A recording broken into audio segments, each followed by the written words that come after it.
নমস্কাৰ বন্ধু বান্ধৱীসকল আমাৰ ৰাখিফল চেনেলটোলৈ আপোনালোকক স্বাগতম জনাইছোঁ। পৰীক্ষাৰ সময় ওচৰ চাপিলেই ছাত্ৰ ছাত্ৰীসকলৰ লগতে অভিভাৱকসকলৰ মনত এক বিশেষ চিন্তা আৰু মানসিক চাপ সৃষ্টি হ'বলৈ ধৰে। বহু সময়ত দেখিবলৈ পোৱা যায় যে বহু পঢ়া শুনা কৰাৰ পিছতো সঠিক ফলাফল দেখিবলৈ পোৱা নাযায় বা পঢ়া শুনাৰ বস্তু মনত নাথাকে। আজি এক বিশেষ ভিডিঅ'টোৰ যোগেদি মই আপোনালোকক জনাম এনে কিছুমান জ্যোতিষশাস্ত্ৰৰ কথা আৰু এনে কিছুমান বাস্তু প্ৰতিকাৰৰ কথা যিবোৰ যদি আপোনালোকে মানি চলে তেনেহ'লে একাগ্ৰতা আপোনালোকৰ বৃদ্ধি পাবলৈ ধৰিব, পৰীক্ষাত সফলতা লাভ কৰিব পাৰিব অতি সহজতে। আহক তেনেহ'লে আমি বেছি দেৰি নকৰি সুন্দৰভাৱে জানি লওঁ। যদি ভিডিঅ'টো ভাল লাগে লাইক এটা কৰি আমাৰ মনোবল বঢ়াব আৰু আপোনালোকৰ বন্ধুবৰ্গৰ লগত শ্বেয়াৰ কৰি তেওঁলোককো উপকৃত কৰিব। প্ৰথমতেই আমি জানি ল'ব লাগিব এনে বাস্তু উপায়ৰ কথা যিটো পঢ়াৰ ৰুমত আমি ব্যৱহাৰ কৰিব লাগে, তেতিয়াহে আমাৰ মগজুত গভীৰ প্ৰভাৱ পৰিবলৈ ধৰিব। সদায় পঢ়িবলৈ বহোঁতে আপোনালোকে উত্তৰ বা পূব মুখলৈ মুখ কৰি আপোনালোকে বহিব। ইয়াৰ ফলত আপোনালোকৰ একাগ্ৰতা বৃদ্ধি পোৱাৰ ক্ষেত্ৰত সহায় কৰিব। পঢ়া টেবুলখন আপোনালোকে ৰুমৰ কোণত যাতে হেঁচা খাই নাথাকে তাৰ প্ৰতি লক্ষ্য ৰাখিব। পঢ়া টেবুলৰ ওপৰত অতিৰিক্ত কিতাপ দম কৰি নাৰাখিব আপোনালোকে।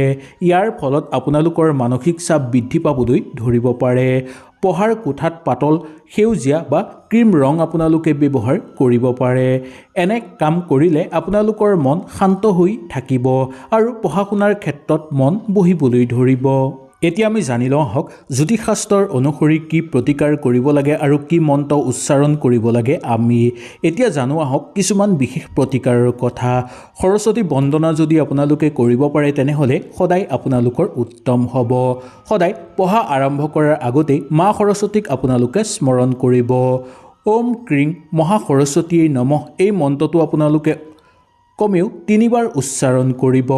পঢ়া মেজৰ ওপৰত আপোনালোকে এটা তামৰ পাত্ৰত পানী ৰাখক। ইয়াৰ ফলত নিগেটিভ শক্তি দূৰ হৈ পৰিব আৰু আপোনাৰ ওপৰত পজিটিভ শক্তিৰ প্ৰভাৱ পৰিবলৈ ধৰিব। শোৱাৰ পৰা উঠি আপোনালোকে 5 মিনিট সূৰ্যদেৱক পানী অৰ্পণ কৰক। তাৰ পিছত আপোনালোকে পঢ়া টেবুলত বহিবলৈ ধৰিব। এনে কৰিলে আপোনালোকৰ আত্মবিশ্বাস বৃদ্ধি পাবলৈ ধৰিব আৰু বুদ্ধিৰ বিকাশ ঘটিবলৈ ধৰিব।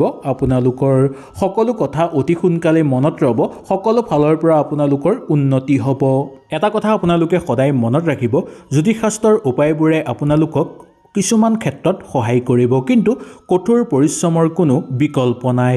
পঢ়া শুনাৰ ক্ষেত্ৰত নিতৌ পৰিশ্ৰম কৰিব লাগিব, তেতিয়াহে আপোনালোকে ভাল ভৱিষ্যত লাভ কৰিব পাৰিব বা ভাল ভৱিষ্যত এটা আপোনালোকে লাভ কৰিব পাৰিব।